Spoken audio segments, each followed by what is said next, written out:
welcome back to the channel. This is the Action Figure Grader. It's Thursday, and usually I like to do Thursdays on the vintage collection because I know a lot of you collect it. I had to stop because I just ran out of room, but you guys like it, so I try to make one of these every week of recent sales for the vintage collection. And I didn't see too many crazy items, but there were some pretty cool sales. There were 2 different mouse droids that sold, and you know, some TVC 1.0, some later releases, some vehicles, autographs, so a pretty decent assortment. And before I dig in any further, I want to give a special shout out to SWTVC Vintage Collection Modern 3.75. This was when Disney was like hammering Facebook groups if they mentioned Star Wars. I think they've kind of since then relaxed the rules a little bit. They were banning groups or shutting them down. And so this group is based out of really the UK, and one of the admins, Mark Chaplin, is a Patreon member and supporter of the channel. He always posts my new vintage collection videos in this group. It's a great group. It's grown a lot. So if you are not a member, make sure to join. Boss Bounty's in there, Only One Kenobi, John Miko, all the usual suspects. I think even if they just recently had, as a member of this group, a member of Hasbro, the Hasbro Star Wars line. So anyway, great group. I'll put a link in the video description if I remember.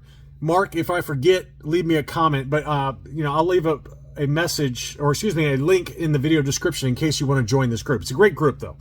All right, let's dig into some recent sales. This seller had 2 different VC01s that sold, and we haven't really looked at Dengar in a little bit. So I was really just curious as to whether there'd been any kind of change up or down in the price. And apparently the answer is no. These were both, neither one of them were perfect. I mean, I'm only looking at one of them, but I'm assuming they're in roughly the same condition. 80 bucks on this one. This one did have a lot of edge wear to it.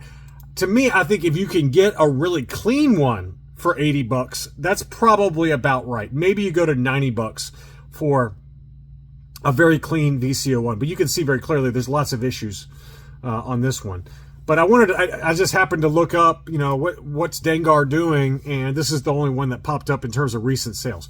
I personally would aim for 80 to 90 bucks for a much cleaner example. So if you're looking for that one, this was a very clean looking Return of the Jedi Boba Fett VC09 with the prototype Fett offer sticker. This was the US card. It was listed for $200 US. The best offer accepted on that was $150. $150 for an unpunched US card. VC09 Return of the Jedi with the Fett offer sticker. This one, I don't know what the deal is on this one. There's only one photo, and the eBay description was very helpful. It says General Grievous. That's it.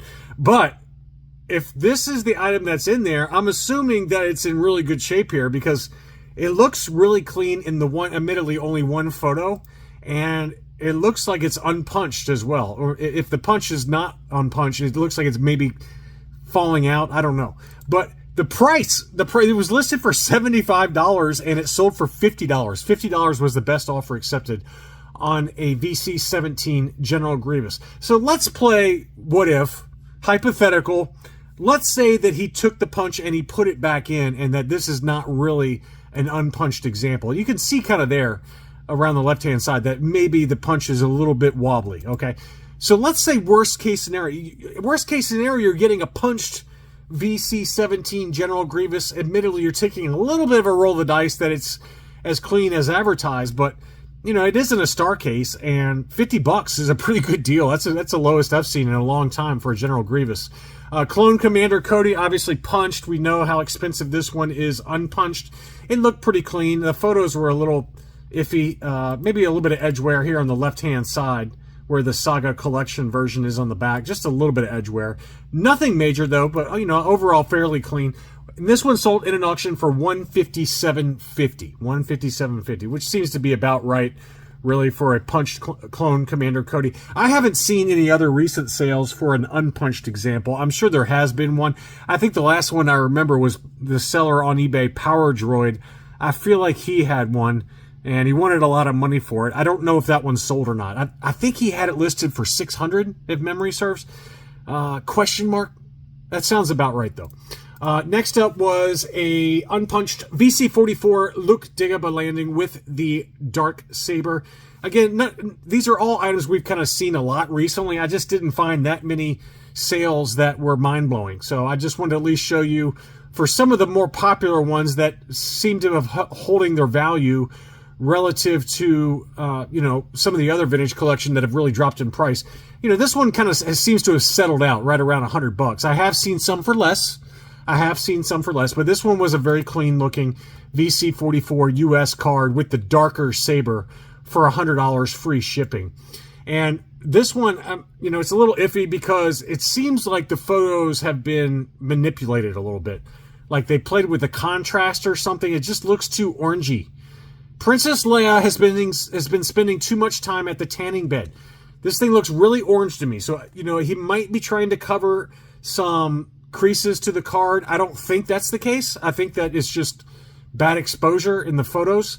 I don't see any creases on the back of the card or on the front. I mean, it looks really clean. So this is an unpunched VC64 US card, Revenge of the Jedi with the offer sticker. So this is the retail release, not the STCC release. But it was listed for $200 for an unpunched.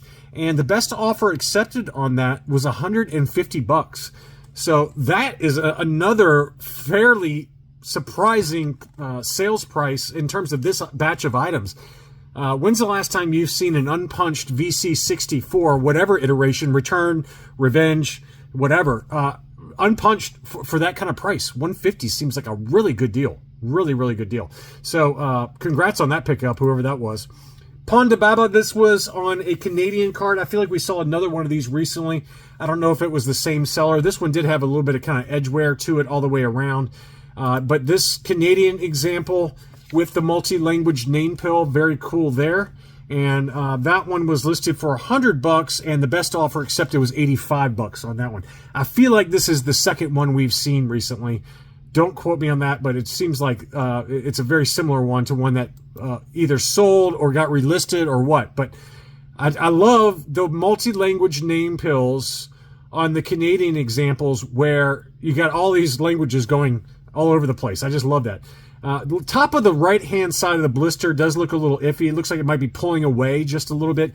It could be reflections, but, all of those factored into the final sales price of $85. I would say for a cleaner example, probably $150 easily on this. But I just wanted to at least point that one out. Lumat, again, another one we've talked about recently, but the price just keeps going up. It feels like it was like $125, maybe to $140. This seller had two, and they both sold at $155. $155 free shipping. So that's another fairly high price for VC104 Lumat. VC111 Princess Leia in her Bespin outfit. This one was an unpunched US card and looked pretty clean. That one sold for $93 plus $8 shipping, or about $100, which I would, if someone asked me offhand without even seeing this data, hey, I'm looking for a VC111, what would you pay? And I would say 100 to 110. So this is kind of at the bottom end of that range. And beautiful card image there. I always love the card image on that. Next up, Oromarco Prune Face. This one was an unpunched US card. That one sold in an auction. $75 plus $6 shipping. That's another one that has really come way back down to earth. This one for the longest time was always about $125, but $75 in an auction for, I would argue, a really fantastic figure sculpt. Love the details on that figure. Love the card back. So great deal at $75. This was kind of an interesting off-the-wall oddball sale, but this was the Mandalorian Razor Crest pack-in baggie of the Mandalorian along with the 4 carbonite blocks. So just the carbonite blocks with Mando for $140 plus $9 shipping. So, again, I'm not saying that you pay that, but very cool to at least see an item that you don't see that pop up that often. But you can get the whole Razor Crest for like $450, $425. So that seems a little expensive to me, but that's what it sold for, $140 plus shipping. This is one that is a subscriber or a channel subscriber that he had listed, but it's a factory error Paplu where either Luke or Darth Vader got a hold of him and cut his hand off. So you can see that the small segment of his hand that is normally attaches to the rest of the arm is missing. So his left hand is missing in the figure, on the figure inside the blister. So just kind of a weird factory error. These kind of things do happen over in the factories, but it's clearly missing his hand. It was lopped off by an angry Luke, I would assume. $150 was the list price on that. He said he sold that one for $70. I don't know why it says sold at $150, but it was sold for $70, free shipping. Next up, we have an Ezra Bridger signature. This one, I forgot the actor's name. Couldn't tell you. I forget his name. But anyway, he, this is signed by the actor, and this is, got the JSA authentication on there, the certification number. And, they always put a sticker on the back right on the barcode there to let you know that this item with that certification number goes with this certification right here. So it just lets you know that it matches up and it has been certified as authentic. Very cool item. That one was listed for $200. The best offer accepted on that was $140. $140, pretty good deal. This is a good candidate to send into Collector Archive Services for their Signature Series yellow label. And if you've already got it JSA authenticated, just send this in with the item and you don't have to repay the authentication fee, which is like 35 or 40 bucks, something like that. You just pay for the grading of the actual item. So for those that you collect autographs, I like that blue. The blue for the autograph really matches nicely with the name pill there. Next up, I do have an update on 8D8 and Salacious Crumb from the Jabba the Hutt playset pack-ins. These are some more recent sales. 8D8 seems to be hovering right around 80 bucks right now. This one sold for $81 plus $8. And then the Salacious B Crumb reissue, this is probably about as low as you're going to see. I found most of the data points were $85 to about $90. That's usually about the going rate. This one in an auction sold for $76 plus $8 shipping. So I think, if you're patient on this one, you can probably expect this one to even drop a little bit further. Maybe it doesn't. I don't know. But to me, it seems like a good candidate to wait for a little while and see where things settle out. But, it's not like... if you got to buy it now, it's not like it's the worst, it's not that expensive. 76 bucks plus shipping is certainly very affordable. This seller had two different mouse droids, or he listed and resold. So he had one that was listed at $650 and it listed as sold. And then then a little while later, this one got listed for $600 and sold. And I couldn't tell the difference between the two. To me, it looked like the same item. I was looking at this defect in the lower right-hand corner. It's very faint, but you can see kind of a little divot right there.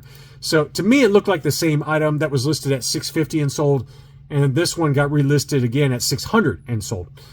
So that's a data point for those of you looking for the, you might be satisfied now that you got your Salacious Crumb reissue. You don't have to spend the big money on the SDCC version of Salacious Crumb. Maybe if you're interested in trying to find the mouse droid now to kind of pair with it, that at least gives you a data point, about 600 bucks for the most recent sale. A couple of vehicles before we wrap things up, and I got some two graded items as well. The Millennium Falcon Smuggler's Run, that one sold for $770 plus shipping. It did have a divot in the upper right-hand corner there that you can see. So it wasn't perfect. Still sold at $770. Big number. And then finally, another update on the Star Speeder 3000. That one sold for $900. I do have two graded items that I wanted to show you next, but this is another candidate that, several of you commented that they're probably going to re-release this at some point, and whether this one remains like an exclusive or a limited number, or whether they decide to reissue. I just think with all the tooling and everything and the box packaging and all the R&D that went into this item, don't pay $900. Don't pay $900. Wait for it to get re-released. I'm sure somebody's going to, Disney is going to re-release it at some point, Hasbro. A couple of graded items. We got a CAS 90 Plus rocket firing FET VCP03. That one sold at an auction for $200. $200 for a 90 plus grade. That is a very, very good price for a very high grade example. And then here was an uncirculated 9.0 prototype armor Boba Fett. That one did sell in a buy it now situation for $250 free shipping. So anyway, that was really the extent of the items that have sold here recently that I wanted to cover in this video. I hope you enjoyed this look at recent sales for the vintage collection. Thank you as always for watching, and I'll be back soon.